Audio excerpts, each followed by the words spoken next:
Hello, आज मैं बताऊंगी वर्ण। हिंदी भाषा में वर्ण को हम दो भागों में बांटते हैं, स्वर और व्यंजन।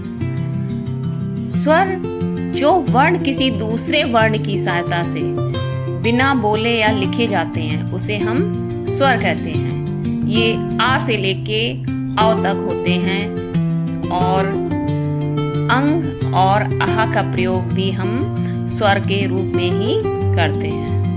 स्वरों की संख्या 11 होती है और अंग और आहा को मिला लिया जाए तो ये 13 हो जाएगी। अब हम बात करते हैं व्यंजन की। जिन वर्णों को बोलने में स्वरों की सहायता ली जाती है उन्हें हम व्यंजन कहते हैं। इनकी संख्या 33 होती है। का से लेके हा तक जितने भी अक्षर होते हैं ये सब व्यंजन कहलाते हैं। ढा और रा को जोड़ने पर ये 35 हो जाएंगे।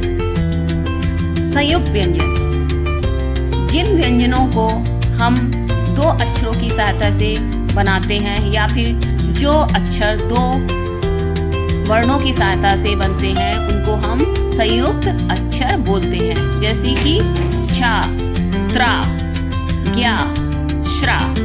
छा जो अक्षर है वो का और खा से मिलकर बना है। ज्या और या से मिलकर ज्ञा बनता है। ता और रा से मिलकर त्रा बनता है और शा और रा मिलकर श्रा बनाते हैं। इसी क्रम में हम आगे बढ़ते हुए अनुस्वार, अनुनासिक और विसर्ग की भी चर्चा कर लेते हैं। अनुस्वार यानी कि अंग की बिंदी, इसका उच्चारण हम नाक के द्वारा करते हैं। जैसे मंथन, कंधा, तो यहाँ पर हम अंग की जो बिंदी है ये हम नाक से उच्चारण करते हैं। अनुनासिक, इसका उच्चारण हम या इसकी आवाज गले और नाक से मिलकर के बनती है या निकलती है, जैसे पांच, चांद। विसर्ग, इसका उच्चारण गले से होता है, जैसे प्रातः, नमः।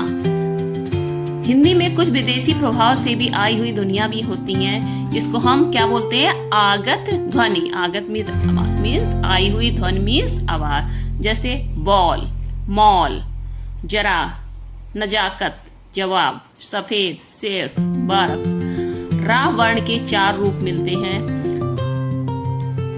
पूरा स्वर सहित रा, राम, रमजान, रहा। आधा वर्ण पर जैसे ऊपर लगा देते हैं, जैसे सूर, पूर्व, आशीर्वाद। रा, आ, मा, आ बराबर राम।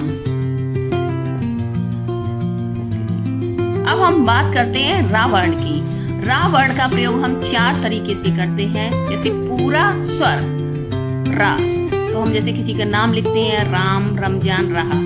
अब आधा रा का प्रयोग कैसे करते हैं, इसे हम ऊपर लगाते हैं, जो किसी अक्षर के जो ऊपर लगाते हैं उसको भी हम आधा रा बोलेंगे, जैसे सूर, पूर्व, आशीर्वाद। और पूरा स्वर सहित व्यंजन जैसे प्रकाश, क्रम, चक्र। टा, ड़ा वर्गों पर ट्रक, ट्रेन, ड्रामा, ये नीचे रा लगता है।